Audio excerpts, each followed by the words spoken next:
Sejam todos muito bem-vindos a mais um episódio do Bancário Pode Mais, o podcast da Federação dos Trabalhadores do Ramo Financeiro dos Estados do Rio de Janeiro, Espírito Santo. O meu nome é Lohana Amaral, eu sou a apresentadora, como vocês já me conhecem, e hoje nós teremos um tema muito importante que impacta diretamente na vida de milhões de pessoas, sem falar que será um tema decisório para as eleições do ano que vem. O tema de hoje será mudanças climáticas e o projeto de economia azul no estado do Rio de Janeiro. É um tema que aparentemente parece ser até moderno, mas ele traz consigo diversas problemáticas. E para tratar sobre esse tema, nós estamos recebendo dois grandes convidados. Agora, deixe-me tomar nota, porque o currículo deles é extenso e eu não posso deixar passar nenhuma informação. Nós estamos recebendo aqui hoje no nosso bate-papo Thiers Wilberg. Ele é biólogo, paleobotânico, ativista ambiental, fundador do Instituto Escola Tie Sang. E você me corrige se eu estiver falando errado, por favor. Atua em diversos projetos de preservação ambiental e justiça climática na região norte fluminense e é um dos maiores especialistas na defesa dos maretórios e comunidades tradicionais da região. Seja muito bem-vindo. E antes de passar a palavra para você, deixa eu apresentar também o Rodrigo Lemos, que é outro grande convidado que nós estamos recebendo aqui no nosso bate-papo. Ele que é professor do Instituto de Biodiversidade da UFRJ, doutor em ecologia e coordenador de projetos de conservação, sustentabilidade e recuperação de áreas degradadas, atua também diretamente em pesquisas sobre impactos ambientais e estratégias de desenvolvimento sustentáveis. Seja muito bem-vindo, Rodrigo. E agora eu vou passar a palavra para você, Tias, para que você possa se apresentar um pouquinho melhor. Fica à vontade. Obrigado, Laine. Para mim é um prazer imenso estar aqui com vocês nessa manhã, né? A gente está propondo aqui uma temática que é bastante importante, né, para o nosso estado, para o desenvolvimento econômico da nossa região, do nosso território e do nosso maretório. A minha história começa quando eu era muito pequeno, né, no manguezal de Macaé, do nosso rio Macaé, quando meu avô era pescador. Então ele pescava camarões, fazia os corvos, fazia as coisas todas. Então, desde criança, a gente conviveu com esse universo natural do nosso território, né? E quando eu fui crescendo, tinha que fazer uma universidade, Macaé não tinha no Rio também era difícil para a gente vir do interior para cá. Eu acabei demorando muito e quando eu fui buscar a universidade, eu fui estudar no sul do Brasil. Olha só. E lá a gente teve uma oportunidade de poder participar do Programa Antártico Brasileiro e a partir de então eu me embrenhei por esse universo aí das mudanças climáticas como paleontólogo, como paleobotânico, estudando esses climas do passado, né, e trazendo os modelos para que a gente possa modelar e fazer os modelos aí para o futuro, né? Por isso que a gente sabe que a coisa não está muito boa para o nosso lado em relação aí às mudanças climáticas, né? Isso tem tudo a ver com o assunto de hoje que a gente vai tratar daqui a pouquinho. Maravilhoso! Vocês estão vendo que o tema de hoje vai ser sensacional, né? E eu vou passar a palavra também para você, Rodrigo, para que você se apresente um pouco melhor. Fique à vontade. Bom dia, boa tarde ou boa noite a todos, né, os ouvintes. Eu queria agradecer primeiramente o convite, a possibilidade de participar aqui. Bom, eu, como já fui apresentado aqui, né, sou professor da UFRJ e trabalho com a parte de ecologia, e tenho uma militância também no sentido de discutir os temas que vão ser tratados hoje aqui, né. Mas eu tenho uma formação como ecólogo desde da minha formação como biólogo, eu venho me especializando nessa área e trabalho em vários biomas brasileiros e eu acho que um pouco que me capacita a estar aqui é não só minha experiência nesses espaços de discussão sobre a questão ambiental, mas principalmente o fato de eu ter aí rodado um pouquinho esse Brasil e conhecido um pouco da nossa terra e dos biomas e dos riscos que eles estão, as ameaças, né, a esses espaços. Muito bom, seja bem-vindo mais uma vez. E nós vamos iniciar o nosso bate-papo. E o primeiro tema é: o que é economia azul? Porque a gente ouve muito falar sobre economia verde, transição ecológica, mercado de carbono e outros temas, outros projetos. Mas eu vou começar perguntando aqui para vocês: o que significa o projeto de economia azul para quem ainda não sabe sobre essa temática? A economia azul, ela é uma repaginada do que a gente já falava antigamente de Amazônia Azul, depois isso virou economia do mar e hoje está se tratando como economia azul. Ela tem um pequeno diferencial, porque no projeto do Estado do Rio de Janeiro, o objetivo é avançar para dentro dos continentes também, né? Conectando aí o mar com os rios, porque a gente sabe hoje que esses empreendimentos, né, e futuros empreendimentos, eles dependem do mar para se extrair, né, o recurso que eles querem, mas esse recurso tem que chegar no continente, né? Esse continente tem que ter a infraestrutura para poder receber. Então ele tem uma conotação aí que envolve toda uma parte de infraestrutura de portos, aeroportos, né? E também toda a questão da indústria voltada para isso, né? A gente hoje fala muito, tem se ouvido muito falar nas eólicas offshore, né? E Uhum. esse tema para a nossa região está sendo bastante ventilado em função do descomissionamento de algumas plataformas e da introdução desse novo projeto de geração de energia, teoricamente seria limpa, né? Pois é, esse é o projeto, né, que está em voga e a gente sabe que está sendo um projeto que está sendo desenvolvido e proposto aqui no estado do Rio de Janeiro. Agora, quais são os interesses atrás disso? Você já até exemplificou aqui para gente, mas a gente gostaria que vocês aprofundassem mais nessa temática. Quais são os interesses É, principais no seu ponto de vista, Rodrigo? Vou deixa, direcionar para você agora. deixa eu, assim, a gente entende que existe no cenário global um movimento, né, para que a gente faça a tal da transição ecológica. Essa necessidade, que é uma necessidade imperativa, dado a gente estar chegando aos limites planetários, ela, é- é- ela se coloca perante a humanidade no sentido de que a gente realmente vai ter que promover um processo severo de descarbonização. Para não se mudar nenhuma estrutura e para que Né? o rompimento seja sem alterar, né, todo o quadro social e econômico, essa é uma pauta dessas lideranças no sentido de conseguir fazer essa transição com o mínimo de perda desse movimento que ainda é de crescimento. Então, assim, numa visão mais digamos, eh de sustentabilidade profunda, ou de sustentabilidade real, né, que eles chamam de sustentabilidade forte, né, os autores chamam de sustentabilidade forte, na verdade é mais do mesmo, porque não se pretende fazer nenhuma mudança no nosso modelo de desenvolvimento, simplesmente fazer uma transição para uma economia que seja de baixo carbono, sem que haja nenhuma mudança severa, não só no modelo de desenvolvimento, mas principalmente em quem é rico e quem é pobre. Então, assim, é um tema realmente complexo, um tema complicado. Os interesses dessa elite, né, que vai tentar minimizar as perdas que são iminentes. Não tem como fugir disso. Então, acho que os interesses é do mesmo grupo de sempre. E por que que eu vou até continuar então a falar com você e depois vou passar a palavra para você no bloco 2, porque é um tema que de fato é super preocupante, principalmente para quem vive ali nas regiões, né, nas comunidades, na região do litoral, assim como os pescadores e tudo mais. Por que que no seu ponto de vista é muito preocupante para eles? Eu acho que ó, Pode impactar na se a vida gente deles? pensar que esse pessoal já acumula perdas sistemáticas históricas, né, vindo do grupo, dessa grupo hegemônico, né, que existe, que tem dominado e desenvolvido o modelo de crescimento, eu acho que não dá para esperar uma coisa muito diferente da gente continuar da mesma forma, né. Mas, o que eles devem se preocupar é que agora realmente eles estão tentando criar um novo modelo de territorialidade, né. Esse novo modelo de territorialidade, a gente já entra num outro conceito, né, que é o conceito de zonas de sacrifício, né. Então, só para exemplificar, sem querer avançar a pauta, mas já avançando, né, quando você pensa, por exemplo, que Macaé é cidade do petróleo. Quando se criou essa territorialidade, você tenta produzir ali uma série de facilidades e anunciar e levantar uma bandeira, tipo assim: olha, esse território aqui é o território para vocês.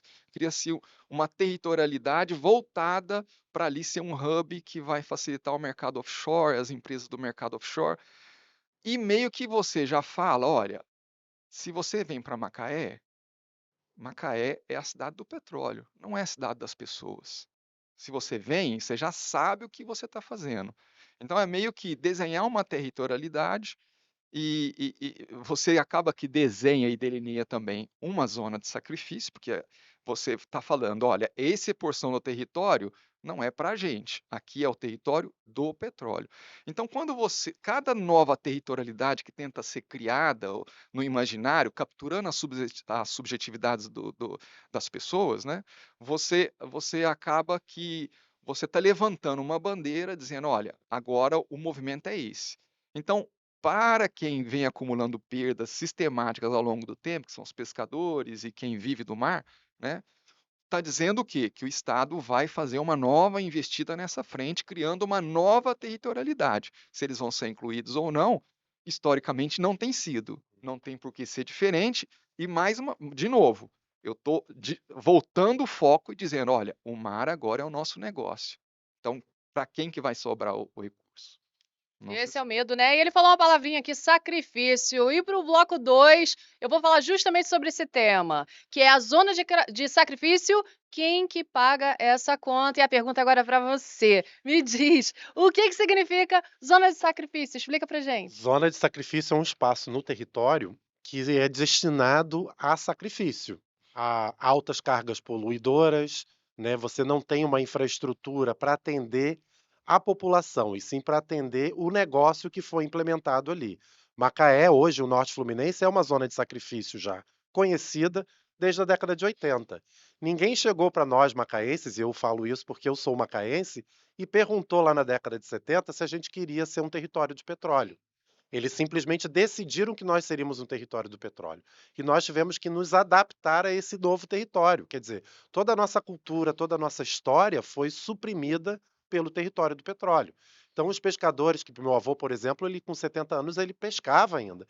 E ele disse: Eu não posso mais pescar porque contaminaram o rio. É isso que eu quero perguntar. Eu não Isso são posso grandes mais vender. impactos. São grandes impactos que quando você não infraestrutura um município e diz aqui, ó, eu tenho 50 mil novos empregos, você vai ter mais 50 mil novas pessoas da noite para o dia, porque as pessoas buscam um emprego. Sim.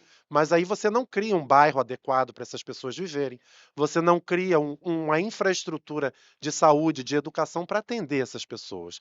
Então o que nós vamos criando são bolsões de miséria, porque ao contrário do que dizem que o petróleo gera muito emprego, ele gera, mas ele gera muito subemprego, porque os salários não são dignos.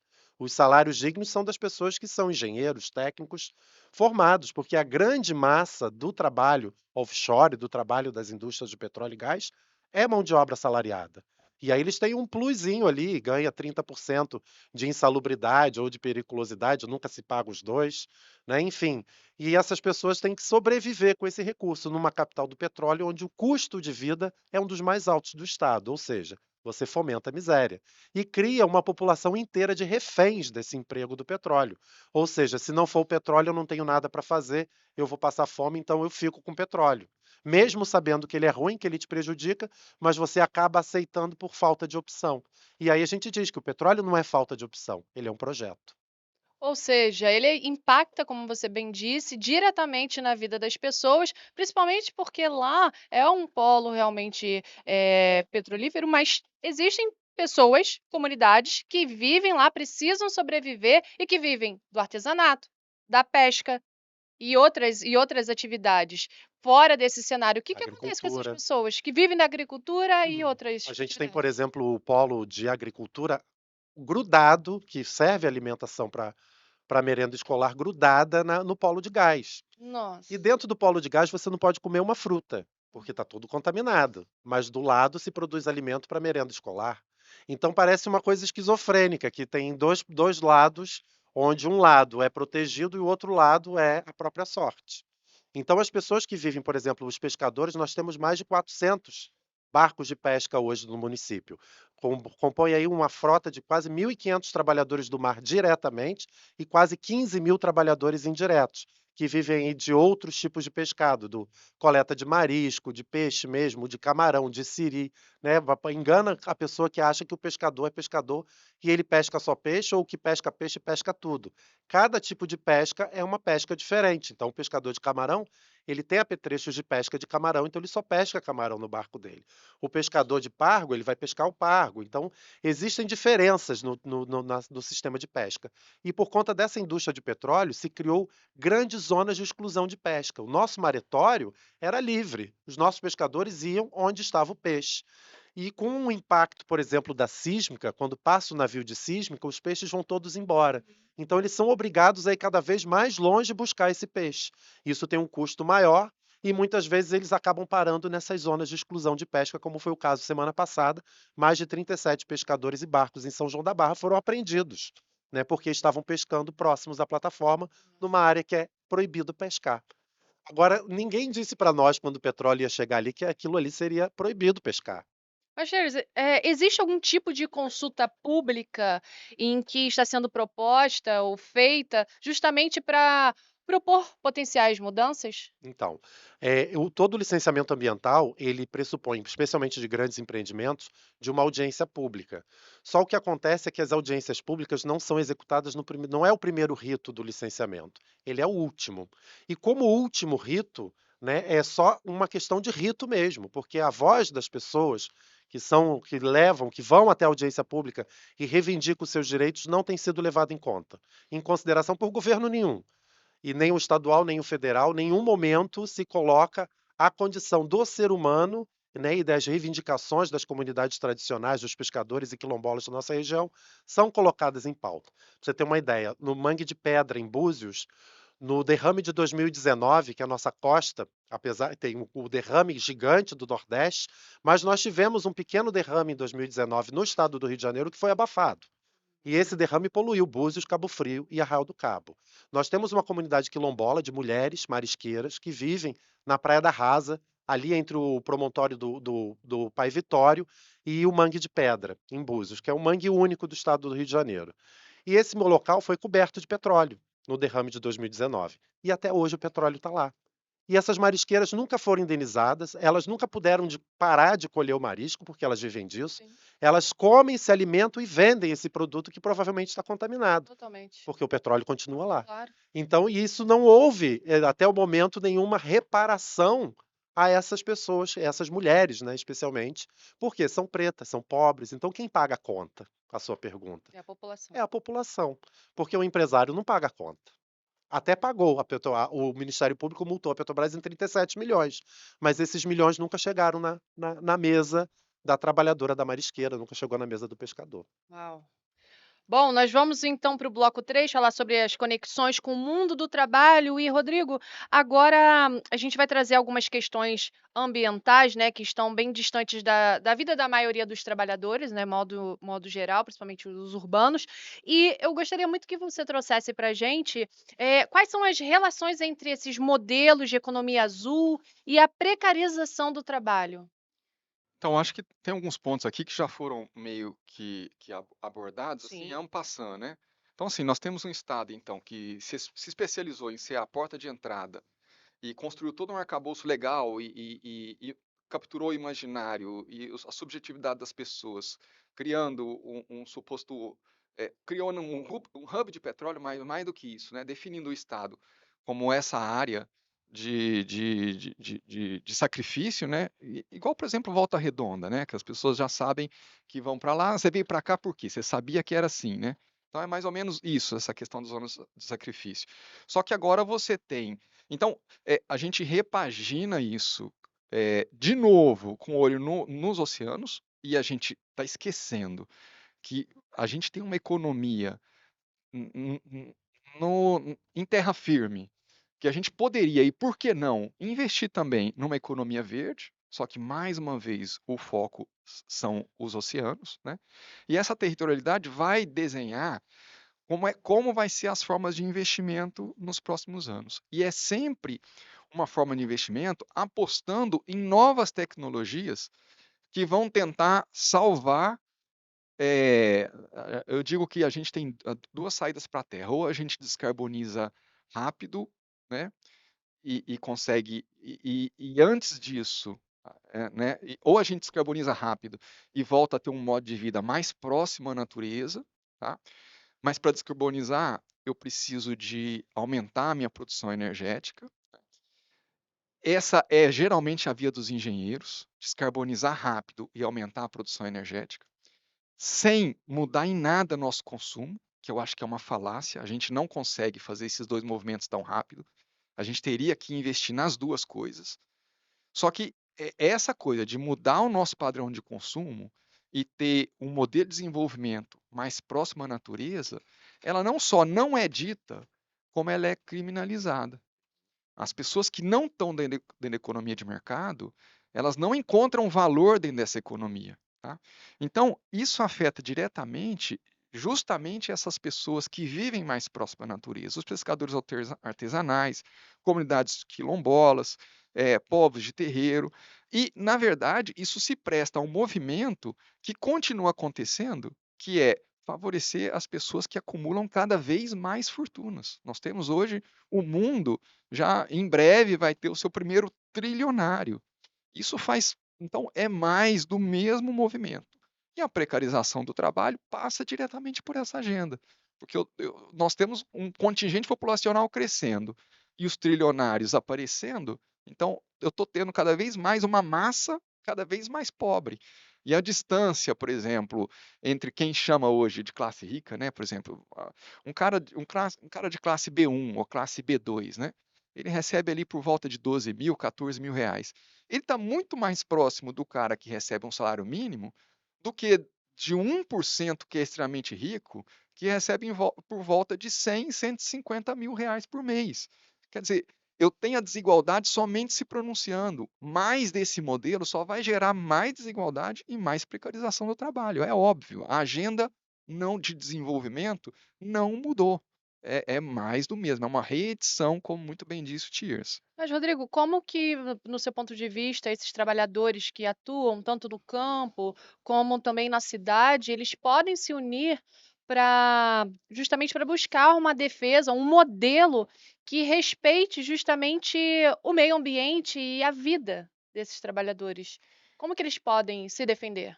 Os modelos que são bem-sucedidos, são modelos de como meio que construção de um novo território e de uma economia paralela. Para mim, esse é o modelo mais bem-sucedido. Então, coisas como construção de moeda social são exemplos que têm dado bons frutos, né? Durante a pandemia também a gente teve uma emergência de redes de apoio a agricultores, que as pessoas passaram a comprar diretamente produtos dos agricultores, diminuindo a necessidade de comprar a tal da comida quilométrica, né? A comida que viaja grandes distâncias, uma diminuição do efeito maléfico dos grandes supermercados. Eu acho que tudo isso faz parte de movimentos bem-sucedidos. Movimentos organizados graças ao uso de mídias sociais estão cada vez mais desenvolvidas.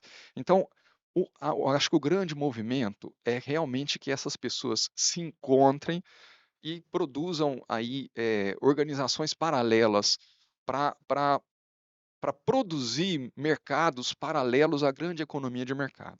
Eu acho que é a única saída, a única maneira que a gente pode lutar com isso.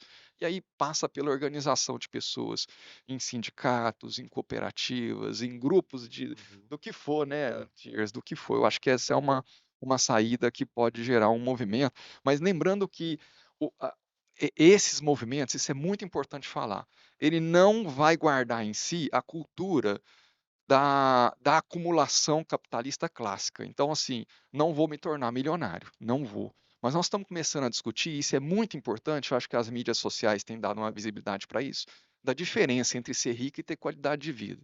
Tá? Então, assim, são dois modelos, são dois Sim. modelos. E você diminuir o consumo passa por você trabalhar paralelo ao mercado, que não é dentro da visão de acumulação. Então, esquece esse negócio de ser milionário. Primeiro que não é para a maioria das pessoas, não é para ser, e também não traz, dá para viver sem qualidade de vida dessa forma? Eu acho que é por essa organização ou por essa organização paralela aí que acontece fora da economia de mercado. No bloco 4, agora nós vamos falar sobre emergência climática e greenwashing. E eu já vou começar perguntando para você o que que significa greenwashing estatal. Explica pra gente. É bom essa pergunta. O greenwash é uma tradução literal seria uma lavagem verde, Sim. né? É aquela forma que você tem de ocultar os seus passivos ambientais, dizendo que você só tem ativos, né? Você não está poluindo, você não está degradando, ou se você está poluindo, degradando, você está pagando para que isso ocorra. É a política do poluidor pagador. Eu Uhum. poluo, eu pago, né? Só que dentro de uma economia de mercado, onde o consumidor está cada vez mais atento à questão, especialmente do consumo dele, né? Se esse produto é orgânico, se esse produto tem veneno, de onde vem esse produto, as empresas têm tentado disfarçar quando elas usam, por exemplo, trabalho escravo, quando elas usam veneno, quando elas usam muito petróleo, muito plástico, porque isso já não é bem-vindo nos mercados europeus, por exemplo. O consumidor mais consciente ele já não quer uma embalagem plástica em volta do pé de alface dele. Ele quer uma embalagem que tenha a pegada ambiental menor, né? Então as empresas têm corrido atrás disso. E no mercado energético é uma grande falácia você falar de economia azul e dizer que isso é sustentável, né? Quando você está fomentando a indústria do petróleo e gás, que a gente sabe que é a maior vilã aí hoje do aquecimento global e das mudanças climáticas. A gente fala que o Brasil, os dados mostram, né, que o Brasil hoje é um país que ele é o sexto maior causador do efeito estufa do planeta, né? Então nós somos aí um dos tops do mundo em aquecimento global. Só que a nossa pegada não é totalmente do petróleo como os outros países. A gente tem muito desmatamento, muito Sim. incêndio, que corrobora, agora mesmo o país está com mais de 3.000 focos de incêndio, né? A gente chegou finalmente na temporada dos incêndios Sim. e nós vamos incendiar de novo, liberando toneladas de carbono, de Nossa. gases tóxicos aí para o efeito estufa na atmosfera. E além desse problema que nós temos, que é praticamente insolucionável, porque nós temos floresta, e onde tem floresta e gente precisando de recurso e de dinheiro, vai haver desmatamento, vai haver a degradação do ambiente, né? Você tem um Estado que, em vez de estar tentando reduzir essas emissões, ele está fomentando ou ampliando esse processo, né? Como que o governo do estado do Rio de Janeiro, então, tem utilizado esse discurso para impulsionar projetos que, como você bem até trouxe, eles destroem? Destroem, por exemplo, com a instalação das 9 termoelétricas que querem colocar no norte do estado, Isso vai em impactar Macaé. diretamente. Diretamente, porque as termoelétricas elas liberam esses gases que são altamente tóxicos, né? Ela queima gás e libera gases tóxicos na atmosfera. E o projeto do estado é construir nessa Macaé, nessa nova Macaé, um polo, um hub de gás que vai favorecer isso e usando isso como sustentável. Não, porque agora as termoelétricas têm uma tecnologia diferente, elas consomem pouca água e libera pouco gás. Mas quando você tem uma, ok, mas quando você concentra 9, 15, 20 num único local, é complicado. Ou como você fez lá no Porto do Açu, se inaugurou há um mês atrás a maior termoelétrica da América Latina. Isso significa que aquela região do Porto do Açu, que já foi tão expropriada com a questão do porto, já sofreu tanto, aquela população já sofre tanto, agora eles têm mais um problema, que é o problema do gás, da poluição atmosférica. Então, o Estado está fomentando isso, está favorecendo não projetos sustentáveis, e sim projetos voltados para a indústria do petróleo e do gás. E tem um agravante na economia azul, Qual seria? que é a mineração submarina, que a gente fala, mas não entende muito bem o que é isso. Porque a gente já faz, de certa forma, uma mineração submarina. A exploração de petróleo, petróleo é É um uma mineração. mineral, é um tipo de mineração. Só que quando a gente está falando de mineração submarina hoje, a gente está buscando elementos raros, esses minerais raros que vão fomentar a indústria da transição, o lítio, por exemplo, e esses minerais podem estar, boa parte deles, no oceano. Então vai haver também uma corrida em busca dessas áreas de mineração oceânica. Ou seja, existem diversos riscos que a gente não pode ignorar, né. Muitos. Principalmente quando você traz isso tem até essa pergunta que é muito direcionada, que na verdade você já até trouxe. Quais são os riscos de ignorar o componente e de caminho o componente climático dessas decisões? Ou seja, são diversos riscos, né, Muitos. que trazem impacto diretamente no meio ambiente e na população. Especialmente as cidades litorâneas, né? A gente está Elas falando sofrem mais. em emergência climática. Quando você aquece o planeta, eu trabalho na Antártica. Eu chego Sim. hoje na Antártica, não tem mais gelo. Onde foi parar esse gelo? Das áreas periféricas da Antártica que tinham camadas e camadas de gelo.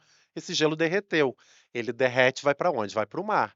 Então a gente está fomentando também o aumento do nível do Igualmente. mar. É verdade. E aí a gente precisa aumentar a capacidade de resiliência dessas cidades. Aí você vai para Macaé, o que que Macaé faz? Está plantando gente no manguezal, está fomentando bairros na margem das praias. Isso significa que essa população logo, logo vai estar sofrendo os impactos da emergência climática diretamente, né? A gente tem uma área de manguezal gigantesca que tem mais de 6 mil famílias lá dentro e a proposta não é remover essas famílias, é assentá-las ali, é fazer a urbanização desse território. Isso é um risco altíssimo que a gente está pagando para daqui a 30 anos a gente ter que remover aí não mais 6 mil pessoas, provavelmente mais de 30, 40, 50 mil famílias, né? E agora estamos indo aqui para o bloco 5, que é resistência e alternativas. E, Rodrigo, eu sei que existe muita resistência e várias mobilizações acontecendo, né? Mas a pergunta que a gente quer direcionar aqui para você é: quais projetos ou iniciativas mostram que é possível desenvolver projetos que sejam importantes, que sejam aceitáveis e favoráveis, e que possam respeitar de fato a vida não só das pessoas, mas desses territórios. Você sabe exemplificar pra gente? Olha, essa pergunta acho que é a mais difícil, né, Tia? É Porque mais assim, difícil. é, é muito difícil a gente, com a nossa cosmovisão e formado, né, vamos dizer, até bem sucedido, né, Tias? A gente conseguir pensar fora dessa economia de mercado. Como a gente está dentro dela, formado dentro dela e educando dentro dela, mas as alternativas, elas, não é que ela, a gente não sabe um jeito de fazer, mas a gente sabe que ela existiu. Tipo assim, o nosso modelo de desenvolvimento, que ele não dá para continuar ele mais. Então, essa tentativa, o greenwashing é uma tentativa de dar um verniz de que a gente está fazendo alguma coisa, porque de repente a pauta ambiental é essa. Mas assim, é muito difícil você estar aqui dentro deste modelo e ser bem-sucedido dentro desse modelo e dizer que você tem a resposta. Você vai sempre fazer mais do mesmo, que é o mais que você aprendeu e está acostumado a fazer, né. Então, a solução, ela já existe, ela é feita nos territórios, a gente precisa voltar a ela e tentar aprender como sobreviver. Ou sobreviver, acho que a palavra é essa, porque sustentabilidade tem a ver com você, eh, não acumular. Se você está acumulando, você está saindo daquele ponto, aquele estado estável. Se você está acumulando e saindo do estado estável, você não está sendo sustentável. Sustentabilidade tem a ver com a sua casa ser do tamanho do seu orçamento. Então você está em uma situação de equilíbrio que vai perdurar ao longo do tempo. Isso existia? As comunidades indígenas, as comunidades quilombolas, isso sempre existiu. Então nós temos que fazer um retorno a isso. Não é dentro da economia de mercado e não é com a proposta de um economista ou de um engenheiro É, que que a não. gente vai conseguir achar a solução, porque eu estou falando de um retorno a uma condição em que as pessoas vivem de forma sustentável. Por isso que eu aposto nessas iniciativas locais de criar estruturas de sobrevivência fora da economia de mercado. E isso existe, que é a moeda social, Uhum. são as economias em base de troca, que foi tão bem sucedido no período da pandemia, né. É isso Então, aí. esses modelos são os modelos que já existem, eu estou falando de um retorno a isso, mas isso não interessa à elite que pensa em enriquecer, porque a sustentabilidade forte é esse retorno, é um não desenvolvimento ou um decrescimento, É franciscano, né? que é algo que ninguém está querendo discutir. O que está discutindo é como a gente continuar nessa pegada e muitas vezes colocando só um verniz ali para todo mundo achar que a gente está indo nesse canal, nesse sentido, mas não estamos. Como que vocês, como que as pessoas, mesmo aquelas pessoas que morem longe do litoral, podem contribuir para apoiar essa luta? Como que a gente pode como que cada um pode fazer cada um precisa fazer a sua parte, de É, fato, ter a tem uma consciência. coisa na sua fala, Rony, assim, que a gente acaba mais uma vez imputando essa demanda ao indivíduo. Não é que esteja errado. Uhum. Acho que a gente pode fazer. A gente faz, né, o Tiers, a É gente isso que aí. tem que, ali acho que tá todo mundo tentando fazer. Porque quando você fala que as empresas estão tendo que se pintar de verde, é porque eu acho que está todo mundo procurando uma maneira de não impactar mais o planeta. Está todo mundo fazendo esse movimento. Mas o movimento não passa pelas grandes empresas. Isso aí você tem que esquecer. Ainda não é suficiente. Não, Não. o que a gente tem que fazer é realmente apoiar o produtor local, fazer hortas urbanas, por exemplo, realmente fazer o dinheiro fluir para essas pessoas. Sim. Mas eu estou falando do dinheiro para subsistir mesmo, não é o dinheiro para enriquecer, é pensar numa economia mais plural. Né? E isso, gente, pode parecer que tem uma visão meio dentro do campo da social-democracia, ou até mesmo socialista, mas não. Isso é um imperativo ecológico, da experiência de povos tradicionais milenares que sobreviviam nos territórios em equilíbrio com a natureza. Não estou falando aqui de uma visão dentro do marxismo, nada disso. É um imperativo ecológico que está se colocando, em que a gente tem que repensar o nosso modelo de desenvolvimento. Então, assim, mas tudo isso poderia ser potencializado com políticas de Estado. Exato. Então, assim, o indivíduo pode fazer sua parte? Ele pode até certo ponto, mas eu tenho que ter o poder estatal criando uma série de mecanismos para que isso seja viabilizado. Não adianta, a gente não vai conseguir fazer todo o movimento apenas no individual. Porque, inclusive, essas populações, elas são, como elas estão fora da economia de mercado, elas não têm valor e elas são muitas vezes criminalizadas. Por exemplo, o pessoal lá que teve que ir para Macaé para ajudar a construção da indústria do petróleo. Só ajudou na construção, né? Uhum. Foi aquelas pessoas que depois ficaram em Macaé, mas a cidade não recebeu eles porque eles não conseguiam viver numa cidade com custo de vida tão caro. O que eles foram fazer? Morar nos manguezais e morar nas restingas. Eles foram colocados lá. Então, assim, eh eh, e hoje eles estão numa situação de marginalidade. E muitas das vezes, por onde eles foram colocados, eles estão hoje em áreas de risco e em áreas que deveriam estar protegidas. Então, eles estão também numa situação de criminalidade, né. E aí, muitas das vezes, eles acabaram fazendo uma amálgama com as populações ribeirinhas, esse sim, uma vida muito mais próxima da natureza, né. Então, nós temos que tentar, então, rever a nossa visão sobre essa população.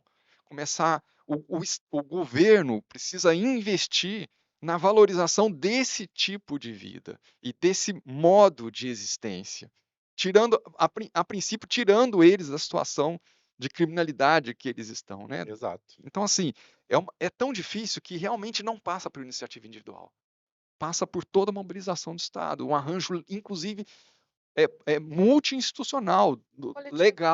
legal, É. político, né, é do executivo, é do legislativo e do Todo mundo. judiciário, todo mundo Você precisa quer ver se um exemplo que é bem Sim. claro? O governo investe milhões no agronegócio e muito pouco na agroecologia. Uau. Então, isso para a gente já é um retrato de que Sim. é um projeto, né? O projeto do governo não é investir nessa transformação, nessa transição ecológica que a gente tanto necessita, né? Porque as soluções baseadas na natureza, elas existem. E nós precisamos nos aproximar dela.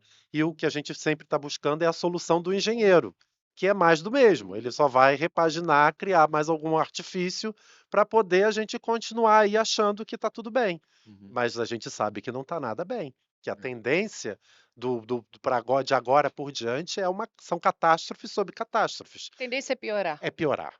O mundo inteiro vai sofrer por problemas, como a gente viu o Rio Grande do Sul ano passado, né? Aquela grande enchente que destruiu quase metade do estado.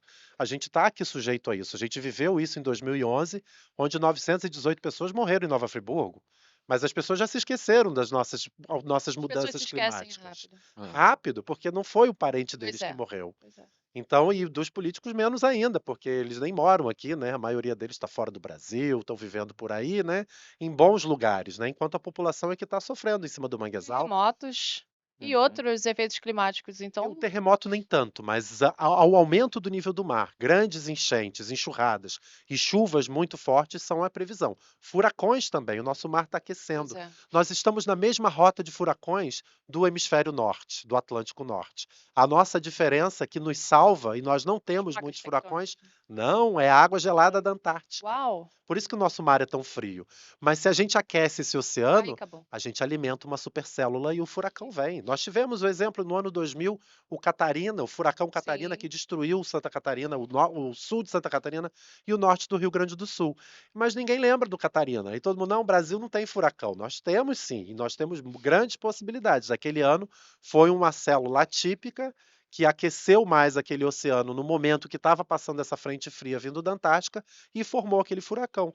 Mas isso a tendência é cada vez mais. Há um mês atrás, a gente estava com um pescador em Cabo Frio e a 30 metros de profundidade, a 50 metros de profundidade, a água estava a 31 graus. Uau! Isso é impossível, é impensável naquela região, onde a gente tem exatamente o fenômeno da ressurgência, onde as águas frias da Antártica banham aquele território, né? A gente conhece Cabo Frio, a gente não conhece o Cabo Quente, Não, pois é. né? É que nem vulcão E o adormecido. Cabo Nós tá temos aqui. quente, Nós temos. temos aqui também, né? Nova Vai. Iguaçu que o diga. Então, Mas só vamos lá. para eu arrematar aqui, então assim, eu acho que tem uma solução individual, todos precisamos nos envolver. Mas antes de tudo é que quem realmente está preocupado precisa se envolver em ocupar alguns espaços de luta, alguns espaços políticos, né, Tiers? É. Porque essa ocupação, com essa consciência ambiental, é o que é capaz de mudar políticas. Então, mais uma vez, por que não, em vez de uma, como é que eu disse lá no começo, da tal da economia azul, né? Por que não se pensou numa economia verde para o Estado? Realmente uma economia que valorize os pequenos agricultores, que é o que restou. A gente não tem grandes latifúndios, a gente tem grandes latifúndios no Rio, Tem. principalmente na região lá norte, Norte tem. mas nós temos o pequeno aqui que mantém uma cadeia de alimentação fabulosa e não tem. O projeto não é esse. O projeto é mais do mar. É porque nós estamos falando da preocupação de uma elite com relação ao seu petróleo. Então, assim, realmente precisa de política estatal, sim, né? E para a gente conseguir dar a volta na crise climática que se assevera e que vai nos pegar num arrebatamento só, né? É, você vê que quem está falando de economia azul é a SEAS, que é a Secretaria de Estado de Meio Ambiente. Quer dizer, o meio ambiente falando de economia e não é sustentável? Como assim? Que É uma louco. inversão de papéis, né? Então, políticas públicas são importantes. E você, como cidadão, se você começa a ter consciência do seu consumo e começa a reduzir ele, em vez de você ter 30 pares de sapatos, você ter um. Uhum. É a economia de Francisco e claro, o Papa João Paulo, o Papa Francisco, ele coloca essa economia de Francisco e claro muito, muito, muito, muito paradigmamente, porque você olha para a estrutura e você tem ali a consciência de que para que eu preciso de 30 pares de Pois é. sapatos?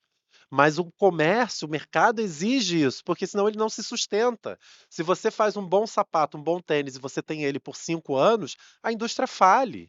Ela não tem condição, ela precisa dessa geração de produtos, desse consumo desenfreado, porque o objetivo deles é um só, é acumular. Então, o nosso problema é o capitalismo e a forma como ele se apresenta para as populações. E a gente tem a ferramenta, porque quem consome somos nós. Sim. Então, se você vai lá, em vez de consumir aquele produto cheio de veneno do agronegócio, você buscar um alimento mais saudável, por mais caro que ele seja, mas ele vai te dar uma qualidade de vida melhor. Você vai ter uma consciência mais tranquila, porque você sabe que aquilo ali não vem de um trabalho análogo à escravidão, né? São famílias que estão lá trabalhando É o no apoio. dia a dia, é um Você apoio. Então, incentiva. você ir à feira e não ir no supermercado já é uma grande É diferença, verdade. né? Você já está fomentando uma economia de Francisco e Claro, e você já está auxiliando aí o processo de transição ecológica. São pequenas ações, né, que fazem grandes diferenças. Fazem, Claro que a porque gente a gente é que precisa. decide É quem vai, isso. quem Somos é o nós. meu produtor, né? Eu posso decidir que vai ser o grande supermercado, atacadista, ou eu posso decidir que vai ser o feirante. Nós apoiamos os feirantes, nós Isso aí, apoiamos os pescadores. Eu é sou isso filha aí. de pescador. Mas vamos lá. Eu quero que vocês deixem uma palavra final Hum. para o público. Você pode até direcionar para todos os ouvintes. Vou começar com você. Deixa uma frase de impacto, uma mensagem que você quer transmitir para as pessoas. Eu aprendi nesse mundo de lutas, né? Porque já estamos aí quase 25 anos de luta ambiental no país, né? Porque a nossa causa não é só no nosso território. A gente trabalha com questões mundiais por conta da Antártica, e um poeta, uma vez, lendo um livro de Guimarães Rosa, ele me mostrou que o que a vida pede para a gente é coragem. Se a gente tiver coragem, a gente muda tudo isso que está posto a nós. Não podemos ter medo, precisamos enfrentar os desafios com muita coragem para a gente poder fazer essa mudança. Maravilha! Agora você, Rodrigo, deixa uma mensagem final para todos os nossos ouvintes, por favor. Eu acho importante colocar aqui que, eh, por mais que a gente está fazendo contraponto à economia de mercado e uma série de outras, instituições muito bem estabelecidas, que, não existe terra 2, não existe. Nós estamos esse aqui, por mais que tenha gente na primeira classe e gente nos porões desse Titanic, nós estamos na mesma embarcação. Então, assim, infelizmente as coisas estão caminhando para o sentido de que essa transição seja dolorosa, com grandes fluxos de pessoas migrando de um lugar para outro. Então, assim, todos vamos sentir o impacto no casco dessa embarcação. E a gente precisa ter calma e, principalmente, um movimento que eu acho que preciso parar agora, que eu falo para os meus alunos, eu falo, né? Uma das chances da gente sobreviver como espécie é a gente guardar uma certa diversidade, porque dentro dessa diversidade a gente guarda elementos para responder. Então é parar de matar, parar os genocídios, parar os etnicídios, as destruições das formas e cosmovisões e maneiras de pensar o futuro. A gente tem a gente está muito alijado de pensamentos de futuro. Toda vez que a gente pensa em futuro, a gente pensa dentro de uma visão catastrófica, uma visão eh eh não tem utopia mais. Nós vivemos uma distopia antecipada.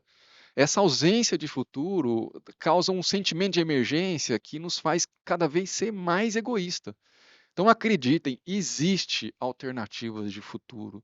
Nós precisamos pensar nelas e para isso nós precisamos garantir que em todos os espaços tem uma diversidade de formas de pensar esse futuro. Senão a gente se mata o sonho, a gente mata o futuro e a gente tem que hoje parar de destruir formas de pensar o futuro e a existência. Acho que o que eu tenho para dizer é isso: parar de matar, parar de destruir e tentar conviver.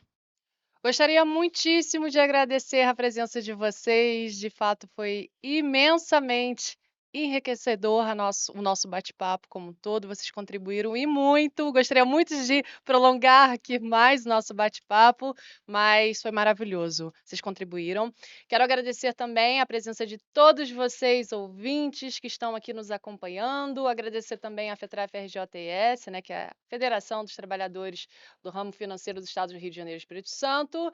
E eu vou deixar também uma mensagem: tenham consciência e coragem. Muito obrigada e nos vemos no próximo episódio. Até Tchau, pessoal. mais. Tchau, tchau. Tchau, tchau.